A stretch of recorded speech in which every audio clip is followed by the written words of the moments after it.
Good morning student, standard 9 subject science. આજે આપણે આ ચેપ્ટર 14મા નંબરનું નૈસર્ગિક સ્ત્રોતો જીવનનો શ્વાસ હવા ટોપિક વિશે સમજવાનું છે. ચોથા નંબરનો પ્રશ્ન, શા માટે પૃથ્વી પર જીવન છે અને શુક્ર તેમજ મંગળ જેવા ગ્રહો પર જીવન નથી? તો એનો પહેલો મુદ્દો વિદ્યાર્થી મિત્રો, પૃથ્વી પર જીવન છે કારણ કે પૃથ્વીની ફરતે ચાદરની જેમ ઢાંકતી હવાનું આવરણ વાતાવરણ આવેલું છે. બીજો મુદ્દો વાતાવરણ છે વિદ્યાર્થી મિત્રો, આખું આવરણની જેમ પૃથ્વીની બધી જ તરફ. હવામાં સજીવ જીવનના નિભાવ માટે જીવવા માટે નાઇટ્રોજન, ઓક્સિજન, કાર્બન ડાયોક્સાઇડ જેવા ઉપયોગી વાયુઓ આવેલા છે વિદ્યાર્થી મિત્રો. ત્રીજો મુદ્દો, જેમાં 21% 21% ઓક્સિજન અને 0.03% કાર્બન ડાયોક્સાઇડ જે યોગ્ય માત્રામાં આપણે જીવન જીવવા માટે હોય જે જરૂરી છે તે પ્રમાણે આપેલું છે. આગળ, પૃથ્વી પર હવાના ઘટકો પૃથ્વી પરના જીવનમાં પરિણમે છે. પૃથ્વી પર હવાના જે ઘટકો છે એ ઘટકો પૃથ્વીના જીવાવરણમાં મદદરૂપ બને છે. આગળનો મુદ્દો, શુક્ર તેમજ મંગળ જેવા ગ્રહો પર વાતાવરણનો મુખ્ય ઘટક કાર્બન ડાયોક્સાઇડ છે. 95 થી 97%, 95 થી 97% સુધી તો શું આવેલું છે? ખાલી ઓનલી ફોર કાર્બન ડાયોક્સાઇડ. સજીવ જીવન જીવવા માટે શ્વસનમાં જરૂરી ઓક્સિજન પ્રાપ્ત ન હોવાથી ત્યાં જીવન શક્ય નથી. આપણા અહીંયા પૃથ્વી પર જે વાતાવરણ આપ્યું છે એ વાતાવરણમાં ઓક્સિજન પૂરતા પ્રમાણમાં મનુષ્યને જે શ્વાસોશ્વાસમાં ઓક્સિજનની શ્વાસ લેવામાં જરૂર પડે છે તે પૂરતા પ્રમાણમાં આવેલ છે. જ્યારે મંગળ અને શુક્ર પર વાતાવરણમાં 95 થી 97% કાર્બન ડાયોક્સાઇડ આવેલો છે વિદ્યાર્થી મિત્રો. માટે પૃથ્વી પર જીવન શક્ય છે, તેમજ શુક્ર તેમજ મંગળ પર જીવન શક્ય નથી. આગળનો પ્રશ્ન વિદ્યાર્થી મિત્રો, 5મા નંબરનો, CO2 મુક્ત કરતી બે પ્રક્રિયાઓ જણાવી વાતાવરણમાં CO2 ખૂબ ઓછા પ્રમાણમાં હોવા માટેના બે મુખ્ય કારણો જણાવો. તો પહેલું, CO2 મુક્ત કરતી ક્રિયાઓ. સુકોષ કેન્દ્રી યુકેરિયોટિક આગળ જોઈ ગયા તે પ્રમાણે કોષો અને ઘણા આદિકોષો પ્રોકેરિયોટિક. કોષોની ક્રિયાશીલતા માટે ઉર્જા મેળવવા ગ્લુકોઝનું O2ની હાજરીમાં મંદ દહન કરાય છે. તેને કોષીય શ્વસન કહે છે. આ ક્રિયામાં CO2 મુક્ત થાય છે. તો અહીંયા તમે જોઈ શકો છો ગ્લુકોઝનો અણુ દર્શાવેલ છે. તેમાં 6O2 + 6H2O gives આ ત્રણેય વચ્ચે પ્રક્રિયા થઈ વિદ્યાર્થી મિત્રો 6 કાર્બન ડાયોક્સાઇડના અણુ, 12 પાણીના અણુ અને ઉર્જા બનાવે છે. તો 3 કયા પદાર્થ સાથે પ્રક્રિયા થઈ?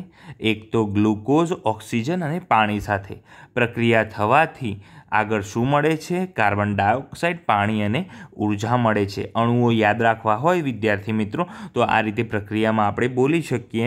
ગ્લુકોઝનો એક અણુ અહીંયા આ રીતે છે C6H12O6, ઓક્સિજનના 6 અણુ, પાણીના પણ 6 અણુ. ત્રણેય વચ્ચે પ્રક્રિયા થવાથી CO2ના 6 અણુ, પાણીના 12 અણુ અને ઉર્જા પ્રાપ્ત થાય છે. આગળ વિદ્યાર્થી મિત્રો, દહન પણ એવી એક પ્રક્રિયા છે તેમાં O2 વપરાય છે અને CO2 મુક્ત થાય છે. માનવી પ્રવૃત્તિ જેવી કે ઈંધણ સળગાવી ઉર્જા પ્રાપ્ત કરવી અને જંગલોમાં લાગતી આગનો દહનની ક્રિયામાં સમાવેશ થાય છે. વાતાવરણમાં ખૂબ ઓછા પ્રમાણમાં CO2 હોવાના મુખ્ય કારણો નીચે પ્રમાણે છે.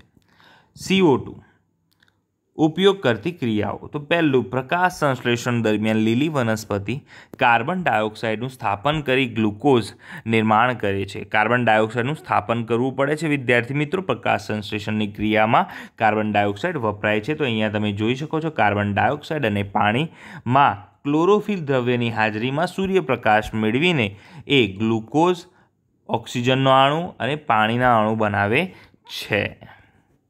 તો ઘણા દરિયાઈ પ્રાણીઓ તેમના કવચના નિર્માણમાં પાણીના દ્રવ્ય કાર્બોનેટનો ઉપયોગ કરી આ માટે મહાસાગરોમાં દ્રવ્ય CO2 પ્રાપ્ત થઈ શકે છે.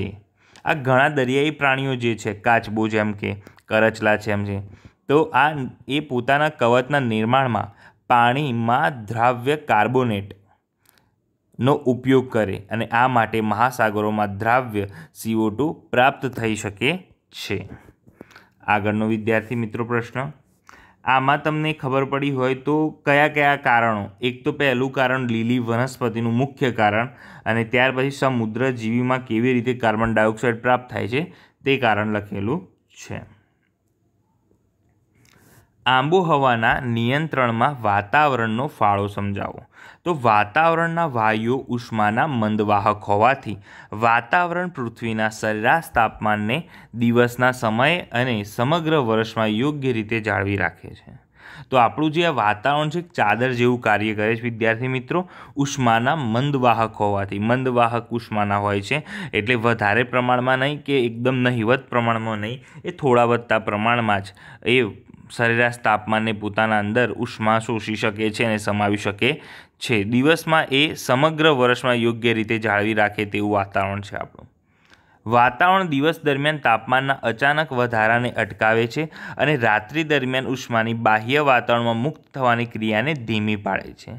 તાપમાનનો અચાનક ઘટાડ અટકાવે અને તેથી પૃથ્વી પર વાતાવરણને કારણે દિવસ અને રાત્રિના તાપમાનમાં વધારે મોટો તફાવત સર્જાતો નથી. એ અટકાવે છે.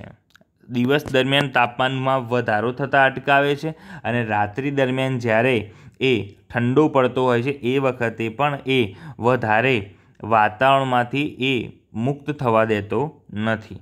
દાખલા તરીકે ચંદ્ર અને પૃથ્વી બંને સૂર્યની સમાન અંતરે આવેલા છે, છતાં ચંદ્રની સપાટી પર વાતાવરણ ન હોવાથી તાપમાન 190 સેલ્સિયસથી 110 સેલ્સિયસ રહે છે. વાતાવરણ નથી તો એમાં તાપમાન આટલું બધું 190 સેલ્સિયસથી 110 સેલ્સિયસ થઈ જાય છે વિદ્યાર્થી મિત્રો. આમ વાતાવરણના અભાવે તાપમાનનો ઘણો મોટો તફાવત સર્જાય છે. આમ વાતાવરણના અભાવે જો વાતાવરણ ના હોય વિદ્યાર્થી મિત્રો તો એ બહુ મોટો તફાવત જોવા મળે છે. વિસ્તૃત રીતે સમજાવો હવાની ગતિ. શું વિદ્યાર્થી મિત્રો? હવાની ગતિ.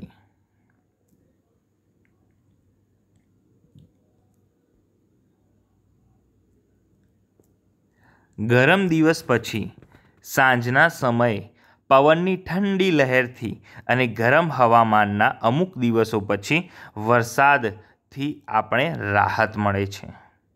આ ઘટનાઓ વાતાવરણમાં વાયુઓ ગરમ થવાની અને પાણીની વરાળ બનવાની ક્રિયાને પરિણમે છે. આજે હવાની જે ગતિ છે એનું મુખ્ય કારણ અહીંયા લખેલું છે કે વાતાવરણમાં વાયુઓ ગરમ થવાની અને પાણીની વરાળ બનવાની જે ક્રિયાના લીધે પરિણમે છે હવાની ગતિ. હવે પવનનું લહેરોનું સર્જન.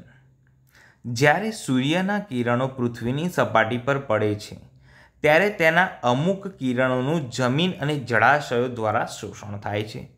બાકીના મોટા ભાગના વિકિરણોનું જમીન અને જળાશયો દ્વારા પરાવર્તન કરવામાં આવે છે. અમુક કિરણોનું શોષણ થઈ જાય છે, અમુક ટકા ભાગ, અને જે બીજો બધા જે વિકિરણો છે એનું પરાવર્તન થાય છે.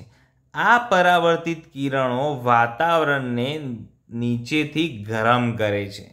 આ જે પરાવર્તિત કિરણો છે એ શું કરે છે? વાતાવરણને નીચેના તરફથી ગરમ કરે છે અને પરિણામે હવામાં પવન લહેર નિર્માણ પામે છે. તો એનું કારણ તમને અહીંયા જણાવ્યું છે વિદ્યાર્થી મિત્રો. હવે દરિયાઈ પવન લહેરો અને જમીનના પવન લહેરો. તો પહેલું, દિવસ દરમિયાન સમુદ્ર પરની હવા કરતાં જમીન પરની હવા વધુ ઝડપીથી ગરમ થાય છે. દિવસ દરમિયાન દરિયાની સમુદ્રની જે હવા છે એ જમીન પરની હવા વધુ ઝડપી ગરમ થાય છે. કોની ઝડપી ગરમ થાય છે વિદ્યાર્થી મિત્રો? જમીન પરની કે સમુદ્ર પરની? દિવસ દરમિયાન સમુદ્ર પરની હવા કોના પરની? સમુદ્ર પરની હવા કરતાં જમીન પરની હવા વધુ ઝડપી. કોના કરતાં? સમુદ્ર પરની હવા કરતાં. કોની? જમીન પરની હવા વધારે ગરમ થઈ જાય છે. રાત્રે જમીન તેમજ સમુદ્ર બંને શીતળ થાય છે, પરંતુ પાણી કરતાં જમીન વધુ ઝડપીથી શીતળ થાય છે. તો આમાં બંને તરફ જમીન આગળ રહી ગયું છે. જમીન છે વધારે ગરમ ફટાફટ થઈ પણ જાય છે અને જમીને ફટાફટ ઠંડી પણ થઈ જાય છે. આગળ આ ગરમ હવા ઉપરની તરફ ઉઠે છે. આથી જમીન પર ઓછા દબાણનો વિસ્તાર ઉત્પન્ન કરે છે. હવે શું થશે કે દરિયાની જે લહેરો છે એમાં આ ગરમ હવા જે છે એ ઉપરની તરફ ઉઠે છે અને જમીન પર ઓછા દબાણનો વિસ્તાર ઉત્પન્ન કરે છે. હવે હંમેશા હવા જે છે ગરમ થઈને હલકી બનશે તો ઉપરની તરફ વહેવા માંડશે, બરાબર. પછી સમુદ્ર પરની હવા ધીમે ધીમે ગરમ થતી હોવાથી ત્યાં વધારે દબાણનો વિસ્તાર સર્જાય છે. હવે ગરમ કોણ જલ્દી થઈ જાય છે? જમીનની સપાટી. હવે ઓછું કોણ ગરમ થાય છે? દરિયાના સમુદ્રની સપાટી. તો ત્યાં દબાણ કેવું હશે? વધારે. જ્યાંથી હવા ઉપર તરફ જતી રહે ત્યાં દબાણ ઓછું સર્જાય. હવાની ગતિ વધારે દબાણ દ્વારા વિસ્તારથી ઓછા દબાણવાળા વિસ્તાર તરફ ગતિ કરે છે. તો દિવસ દરમિયાન આ રીતે સર્જાતી દરિયાની પવન લહેરોની દિશા સમુદ્રથી જમીન તરફ હોય છે. કેવી રીતે? ફરીથી એકવાર વિદ્યાર્થી મિત્રો, માની લો આ જમીન બાજુનો ટુકડો અને આ પાણી બાજુનો ટુકડો. હવે જમીન બાજુનો જે ટુકડો છે એમાં ઉપરની જે હવા છે એ હવા ઝડપીથી ગરમ થઈને ઉપરની તરફ ગતિ કરશે અને દબાણ અહીંયા વધારે વિસ્તરાશે, દબાણ ઓછું થતું જશે અને અહીંયા જે ગરમી છે ઓછા પ્રમાણમાં, જલ્દી ગરમ કે આ જલ્દી ઠંડુ થતું નથી. તો આટલા ઓછું દબાણ સર્જાય છે અને અહીંયા વધારે. તો વધારે દબાણ જે છે એ હંમેશા ઓછા દબાણ તરફ ગતિ કરતું હોય છે. તો આને એટલા માટે કીધું અહીંયા વિદ્યાર્થી મિત્રો કે પવનની જે લહેરો છે સમુદ્રથી જમીન તરફ હોય છે. મતલબ સમુદ્રથી કેવી હોય છે? જમીનની બાજુ, જમીન તરફ પવન ફૂંકાતા હોય છે. એ તરફ આગળ જમીનના પવનના લહેરો જોઈએ. રાત્રિએ જમીન તેમજ સમુદ્ર બંને શીતળ થાય છે, પરંતુ પાણી કરતાં જમીન જે છે એ વધારે શીતળ થાય છે. આથી જમીન પરની હવા સમુદ્રના પાણી પરની હવા કરતાં વધુ શીતળ થતાં વધારે દબાણવાળા વિસ્તારનું સર્જન થાય છે. આ કારણે રાત્રિ દરમિયાન જમીનના પવનની દિશા જમીનથી સમુદ્ર તરફની હોય છે. આ હવાની ગતિ તાપમાન અથવા દબાણના તફાવતને લીધે ઉત્પન્ન થાય છે અને પવન તરીકે અનુભવાય છે. જ્યાં બે જગ્યાઓ વચ્ચે દબાણમાં તફાવત હોય ત્યાં હવા ઊંચા દબાણવાળા વિસ્તારથી નીચા દબાણવાળા વિસ્તાર તરફ ગતિ કરે છે. તો અહીંયા આપણે આકૃતિ પરથી જોઈ શકીએ વિદ્યાર્થી મિત્રો કે જમીન જે છે એ ગરમ હવા ઉપરની તરફ જઈ રહ્યું છે અને આ ઠંડી હવા, દરિયાઈ જળ ઠંડી હવા એ આ તરફ ગતિ કરી રહ્યું છે. કારણ કે અહીંયા જે છે એ દબાણ ઓછું છે અને અહીંયા દબાણ કેવું છે? વધારે. કારણ કે અહીંયા જલ્દી વરાળ બનતી નથી, જલ્દી એ ગરમ થતું નથી. હવે અહીંયા જોઈએ, આ ઠંડી હવા છે અહીંયા, બરાબર, અને અહીંયા શું છે? દરિયાઈ જળ ગરમ હવા. તો ઠંડી હવા એ આ તરફ ગતિ કરશે, ગરમ હવા તરફ. કારણ કે જમીન છે જલ્દી ઠંડી થઈ જાય છે દરિયાની સરખામણીમાં. એટલે જે ઠંડી હવા છે એ કઈ તરફ ગતિ કરવાની? જમીનથી સમુદ્રની સપાટી તરફ. આગળ વિદ્યાર્થી મિત્રો 8મા નંબરનો પ્રશ્ન. તટીય ક્ષેત્રોના વિસ્તારમાં દિવસ દરમિયાન નીચા અને રાત્રિ દરમિયાન ઊંચા દબાણના ક્ષેત્રો શા માટે સર્જાય છે? તો આપણે સમજ્યા તે રીતે તેના ઉપરથી જ પ્રશ્ન છે.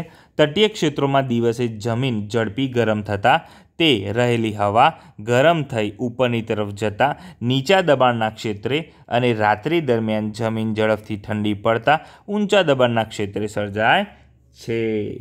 જો સવારે નીચું દબાણ ક્ષેત્ર રચશે કોણ? જમીન. અને રાત્રે ઊંચું દબાણ ક્ષેત્ર રચશે જમીન. બે વસ્તુ ખ્યાલ હોવું જોઈએ વિદ્યાર્થી મિત્રો કે દિવસ દરમિયાન જમીન પર દબાણ કેવું હોય? ઓછું. અને રાત્રિ દરમિયાન દબાણ કેવું હોય? વધારે. આગળ તટીય ક્ષેત્રોમાં રાત્રિના સમયે હવાની દિશા શું હોય છે? તો આપણે જોયું એ પ્રમાણે તટીય ક્ષેત્રોમાં રાત્રિના સમયે હવાની દિશા જમીનથી દરિયાની તરફ હોય છે.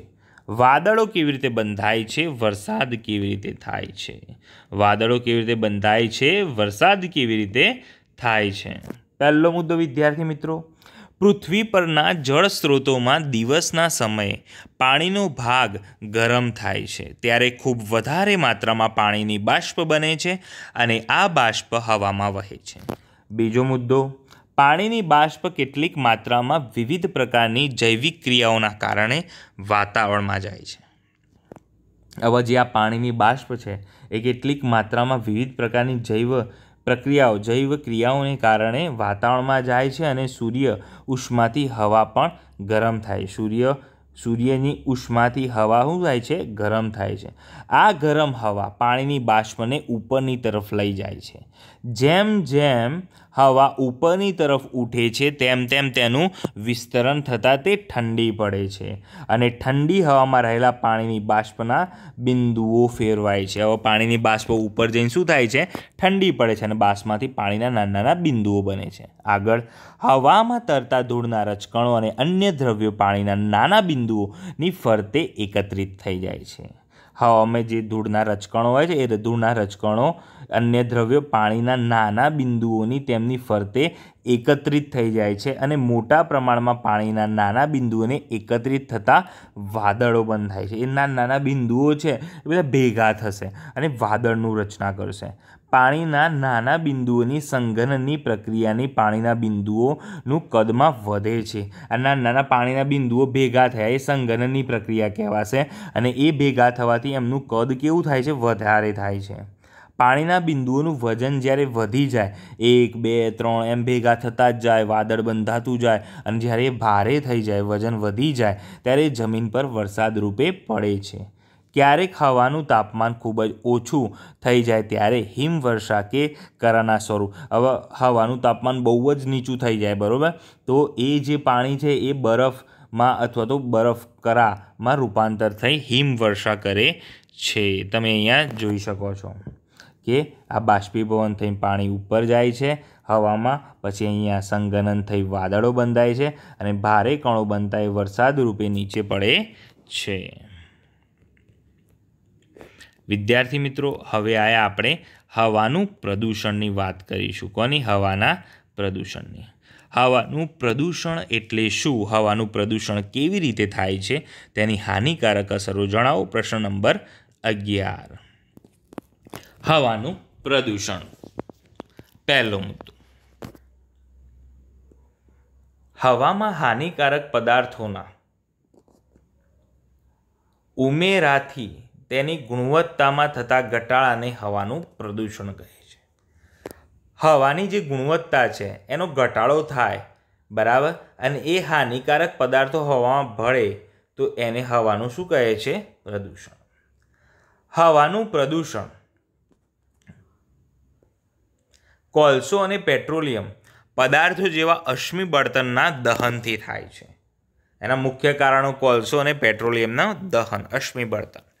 અશ્મિ બળતણના દહનની સાથે તેમાં ઓછી માત્રામાં રહેલા નાઇટ્રોજન અને સલ્ફરના દહનથી નાઇટ્રોજન અને સલ્ફરના ઓક્સાઇડ ઉત્પન્ન થવાથી હવામાં ભળે છે. કયા વાયુઓ? નાઇટ્રોજન અને સલ્ફરનું દહન થઈ એમાં 2 ઓક્સાઇડ બને છે, નાઇટ્રોજન અને સલ્ફરના ઓક્સાઇડ બને છે અને તે હવામાં ભળે છે. અશ્મિ બળતણના દહન દ્વારા સળગાયા વગરના કાર્બન કણ કે પદાર્થ હાઇડ્રોકાર્બન નિલંબિત કણો રૂપે હવામાં ઉમેરાય છે. તો એક સ્વરૂપે હવામાં એક નિલંબિત કણોને હાઇડ્રોકાર્બન, કયા? હાઇડ્રોકાર્બન સ્વરૂપે એ નિલંબિત રહી ગયેલા નાના સૂક્ષ્મ કણો હવામાં રહે છે. આ પ્રદૂષણો હવામાં ઉમેરાતા હવાની ગુણવત્તા ઘટે છે. હવાના પ્રદૂષણની હાનિકારક અસરો જોઈએ વિદ્યાર્થી મિત્રો. પ્રથમ, હવામાં ઉમેરાતા નાઇટ્રોજન અને સલ્ફરના ઓક્સાઇડ શ્વાસ લેવામાં નુકસાનકારક છે. પ્રદૂષિત હવામાં શ્વાસ લેવાથી કેન્સર, હૃદયરોગ, એલર્જી જેવા રોગો થવાની સંભાવના વધે છે. બીજો મુદ્દો, હવામાં રહેલા સલ્ફર અને નાઇટ્રોજન ઓક્સાઇડના વરસાદના પાણી સાથે ભળીને જઈને એસિડ વર્ષા કરે છે. તેનાથી ત્વચા પર, ભૂમિ અને પાણીમાં વસતા સજીવો પર હાનિકારક અસર થાય છે.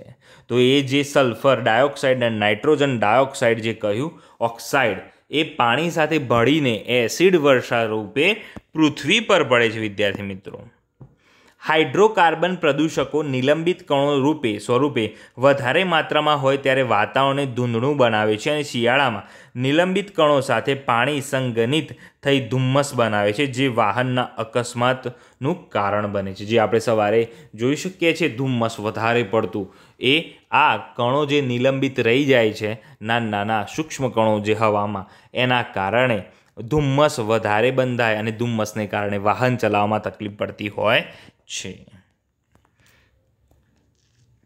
12મો પ્રશ્ન વિદ્યાર્થી મિત્રો, શુક્ર અને મંગળ ગ્રહના વાતાવરણથી આપણું વાતાવરણ કેવી રીતે ભિન્ન છે? આગળ પ્રશ્ન આવી ગયો, થોડો પ્રશ્ન આપણે સમજી ગયાનો જવાબ. શુક્ર અને મંગળના ગ્રહ પર વાતાવરણમાં કાર્બન ડાયોક્સાઇડનું પ્રમાણ 95થી 97%, જ્યારે પૃથ્વીના વાતાવરણમાં 0.03% કાર્બન ડાયોક્સાઇડ છે. આ ઉપરાંત આપણા વાતાવરણમાં નાઇટ્રોજન, ઓક્સિજન, પાણીની બાષ્પ વગેરેની હાજરી દ્વારા શુક્ર અને મંગળ ગ્રહના વાતાવરણથી આપણું વાતાવરણ ભિન્ન છે. પાણી, ઓક્સિજન, નાઇટ્રોજન, આ બધી જ વસ્તુઓથી મંગળ અને શુક્ર એ અલગ છે વિદ્યાર્થી મિત્રો. કોના કરતાં? આપણી પૃથ્વી કરતાં. તો વિદ્યાર્થી મિત્રો, આજે ચાલેલા પ્રશ્નોના જવાબ નોટબુકમાં લખીને તૈયાર કરવા. જ્યારે તમને હોમવર્ક મંગાવવામાં આવે ત્યારે તમારે તે હોમવર્ક મોકલવાનું રહેશે જીજે પટેલની એપ્લિકેશન. અસ્તુ. જય હિન્દ, જય ભારત.